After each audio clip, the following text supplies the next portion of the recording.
Assalomu alaykum. Bugun sizlar bilan biz Bluebook Practice testlarining 7-sining mas qismining 1-modulini ko'rib chiqamiz. Xo'p.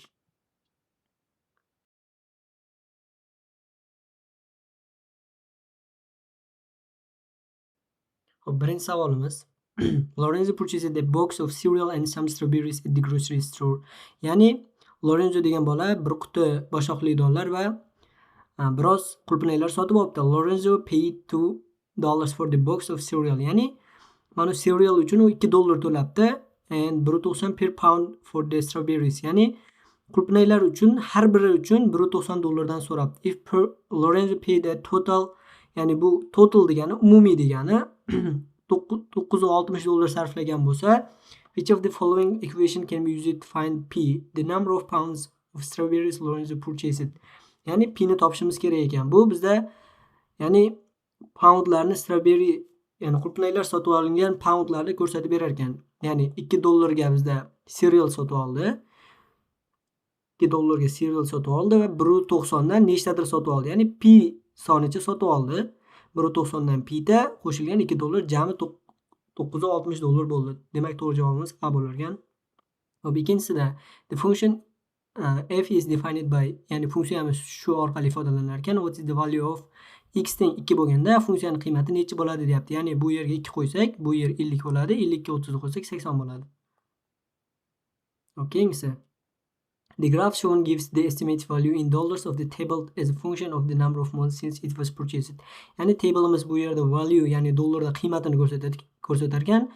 X o'qimsa esa number of months, ya'ni o'tgan oylar sonini ko'rsatar ekan, ya'ni sotib olingandan boshlab.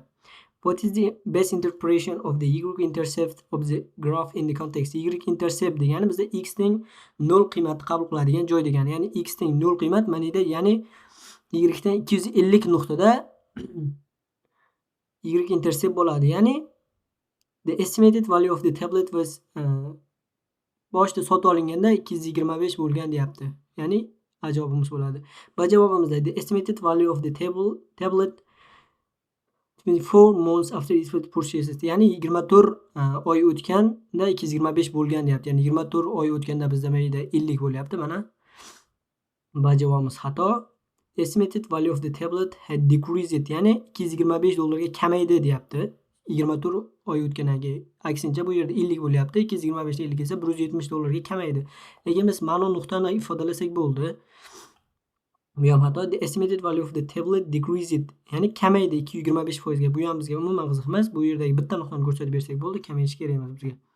Keyingisi, which of the value is the solution to the given equation deyapti. Ya'ni qaysi biri solution bo'ladi? Bu yoqqa o'tib ketsa, 61 bu yoqqa ayrish bo'lib o'tsa, p teng 4 bo'ladi yoki -4 bo'ladi. Shunda javobimiz 4.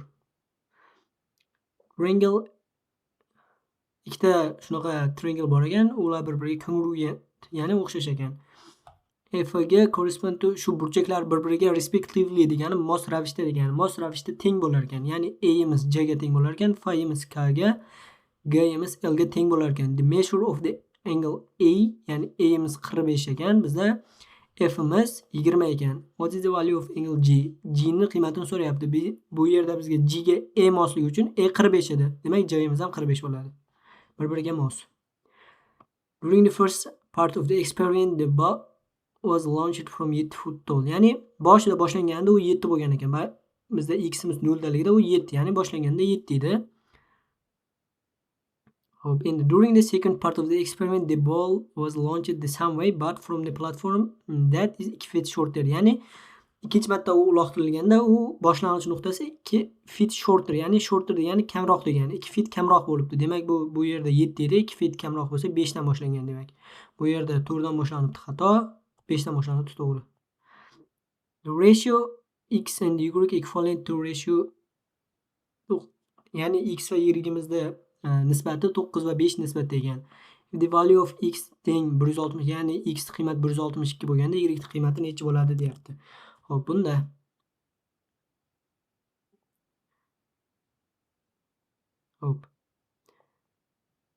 x taqsim y-imizda nisbati 9 taqsim 5 edi.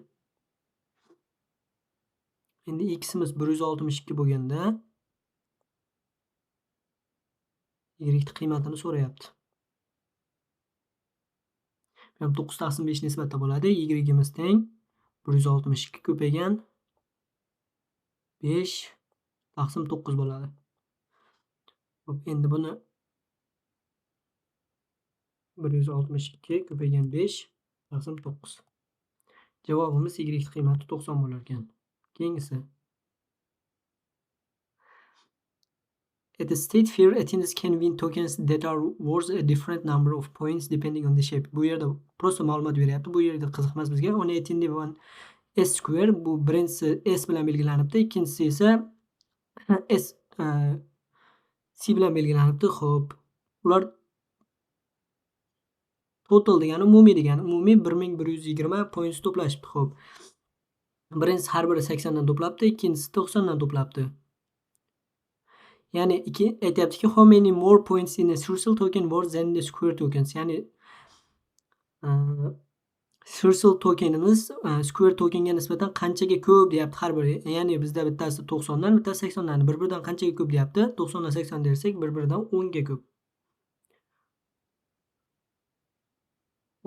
What is the solution deyapti? Javobi nechi chiqadi deyapti. Xo'p, bunda x plus 9 bilan x plus 9 qisqarib ketsa, x minus 9 teng 7 qoladi. Shunda ximiz teng 16 chiqadi. Javobimiz 16.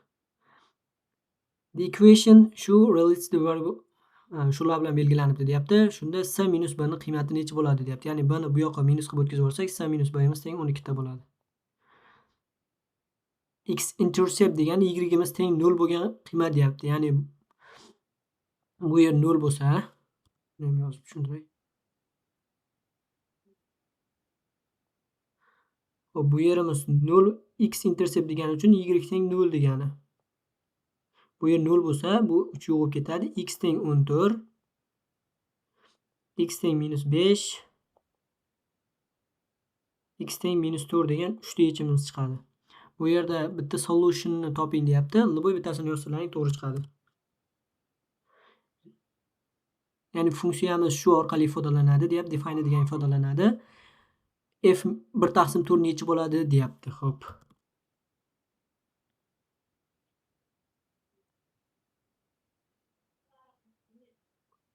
Bu yerga 1 taqsim 4 ni qo'ysak, bu yer 0 bo'lib ketadi. Ya'ni javobimiz shunda fx funksiyamiz 11 taqsim 4 ni o'zi qoladi. Bu yer 0 bo'lib ketgan hisobiga.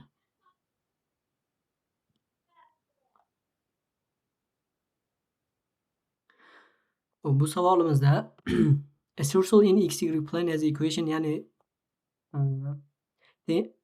aylana tenglamasi shu orqali ifodalanadi deyapti. Gives the center of the circle, ya'ni center degani o'rtasi degani is radius, ya'ni radius va centerni topib berishimiz kerak ekan. Xo'p.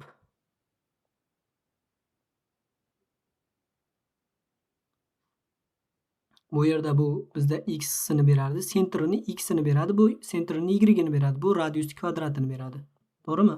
Radiusimizni kvadrati 64 bo'lsa, radiusimiz 8 bo'lar ekan. Demak, radiusimiz 8 bo'lsa, C bilan D javobimiz chiqib ketdi.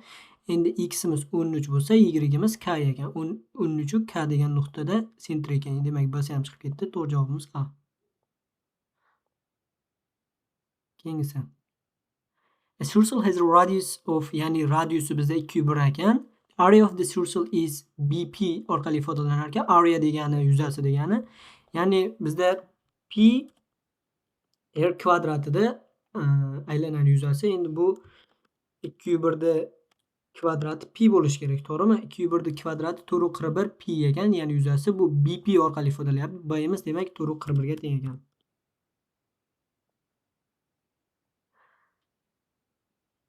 Hop, bunaqa graflarda asosiy bunaqa joylarni o'qib o'tirishlaring shart emas, prosta ma'lumot beradi. Biz asosiy joyini topsak bo'ldi. What is the average rate of change in, ya'ni o'rtacha average ni so'rayapti. The recorded x bilan x teng 5 va x teng 7 bo'lganda o'rtacha qiymatni so'rayapti. Ya'ni bizda biz x teng 5 bo'lganda qiymatimiz 14 ekan.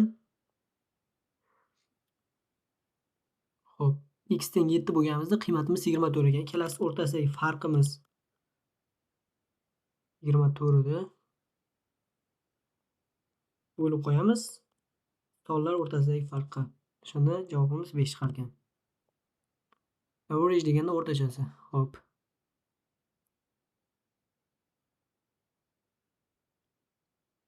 Ya'ni qiymatimiz x, y bo'lsa, 39x qiymatini toping deyapti. Xo'p.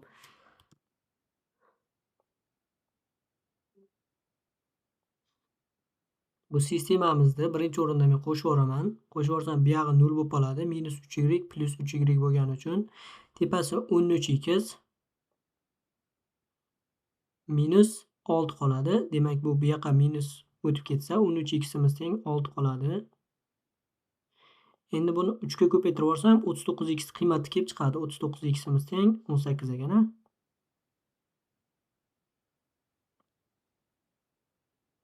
Demak, javobimiz 18. The function f'ni shu orqali ifodalar ekan funksiyamiz. T minutes degani, ya'ni buni t minutlarda ifodalar ekanmizda. How much time in minutes does the number of bacteria in population double deyapti. Double degani 2 marta. Ya'ni necha minutdan keyin, how much time, ya'ni necha minutdan keyin bizda funksiyamiz 2 barobar oshadi deyapti. Funksiyamiz boshida 0 qo'yganimizda 40 ming chiqadi. Endi bu 2 marta oshishi uchun 80 ming bo'lishi kerak. Bu o'zi 2 ga ko'paytirilgan bo'lgani uchun bu yer tepasi 1 bo'lishi kerak. Ya'ni 2 ga ko'paytirish uchun bu yer 2 chiqsa 80 ming bo'ladimi? Tepasi 1 bo'lishi kerak. Shuning uchun tayimiz 790 bo'lganda tepa 1 chiqadi, 2 marta o'zgaradi. What is the value of 2 minus 4x? Ya'ni 2 minus 4x ni qiymatini toping deyapti. Buni baqa qo'shib o'tkazib yuboraman, chunki o'rtasi minus ekan. O'shanda 2 minus 4x qoladi bu yerda. Minus 7 ta borligi uchun bu yerda 8 tasi kelyapti. O'shanda bitta qoladi. 2 minus 4x dan bitta. Bu baqa minus bo'lib o'tadi. 16 minus 5. O'shanda javobimiz 11 ekan.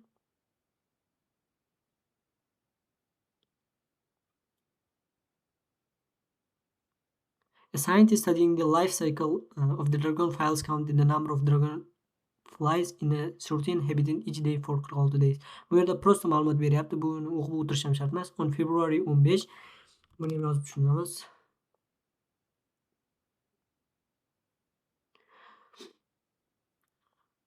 February 15 da bizda jura 99 ta bor ekan. Ya'ni 99 ta bor deyapti. In the habitat, the percent increase in the number of dragonflies in the habitat. Bizda xo'p, January bor ekan. January 1 va fevral bor ekan. Fevral 15. Fevral 15 da bizda 99 ta bo'libdi. January 1 da x ta deyik. January 1 dan February 15 gacha 12.50% oshibdi. Ya'ni bu o'yimiz boshida 100% edi. Keyin u 12.50% ga o'chdi. Ya'ni oshdi. 112.5% bo'lib qoldi bu o'yimiz. Ya'ni 112.5% imiz 99 gacha keldi.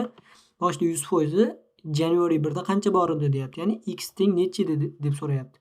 Proporsiya orqali hisoblaymiz. X ko'paygan 112.5 teng 99 ko'paygan 100. 99 ko'paygan 100 taqsim 112.5. Demak 88 ta bo'lgan ekan. Yanvarda 1-kunida.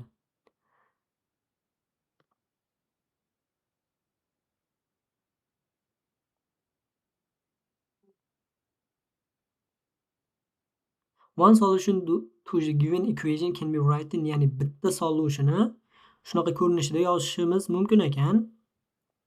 K o'zgarmas son ekan, K ni qiymatini toping deyapti. Butun son ekan. Xo'p. Diskriminant usulidan foydalanamiz. Bu b ni kvadrati minus 4a edi diskriminanti.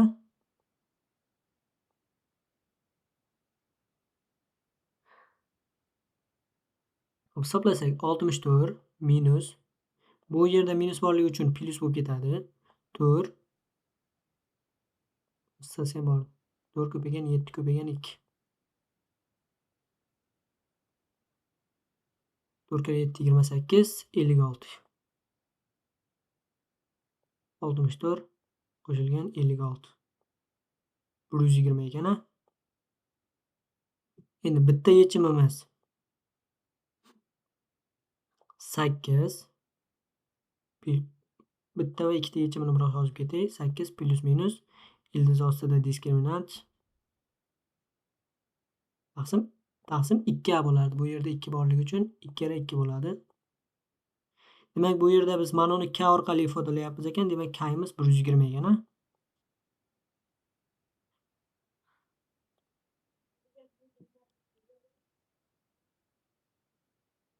The function fx is defined as a nima yozaylik?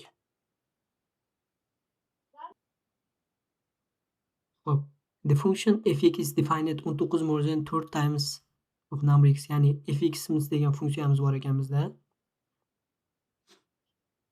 4 times degani 4 marotaba degani. Ya'ni x dan 4 marotaba ekan va 19 more ekan. Ya'ni 19 ta ko'p ekan. Qo'shib qo'yamiz 19 da. X intercept degani y'imiz teng 0 bo'lgani degani. Shu y teng 4x minus 4x plus 19 da y teng 0 bo'lgan qiymatini topib qo'ysak bo'ldi. Ya'ni fx'imiz teng 0 bo'lgan qiymat 0 teng 4x plus 19. Shunda x'imiz teng minus 19 taqsim 4 chiqadi. Demak, A javob ekan, a?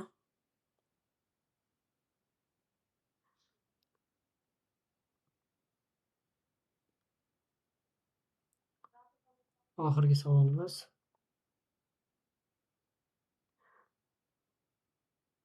Which of the following expression is equivalent to, ya'ni bu ifodaga qaysi biri teng bo'ladi deyapti. Xo'p, bizda ifoda bor edi. Sinus 90 minus x'imiz kosinus x ga teng edi, to'g'rimi? Xuddi kosinus ham xuddi shunaqasi 90 minus x'imiz sinus x ga teng edi. Shundan foydalanamiz. Xo'p, bu yerdagi men sinus 24 ni kosinus yo'q, kosinus emas. Sinus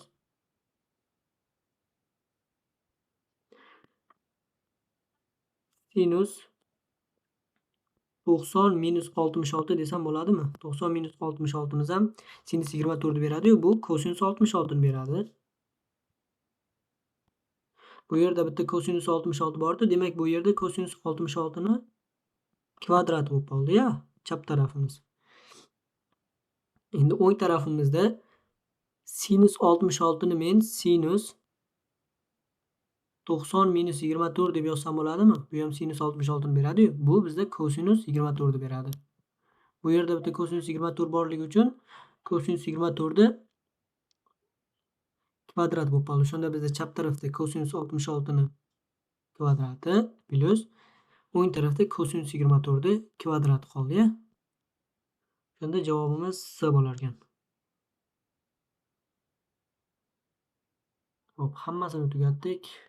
Vaqtimiz ham hali ancha bor. Ikkinchi modulimiz ikkinchi videoda bo'ladi-ya. Bu birinchi video. Tomosha qilgan hammaga rahmat.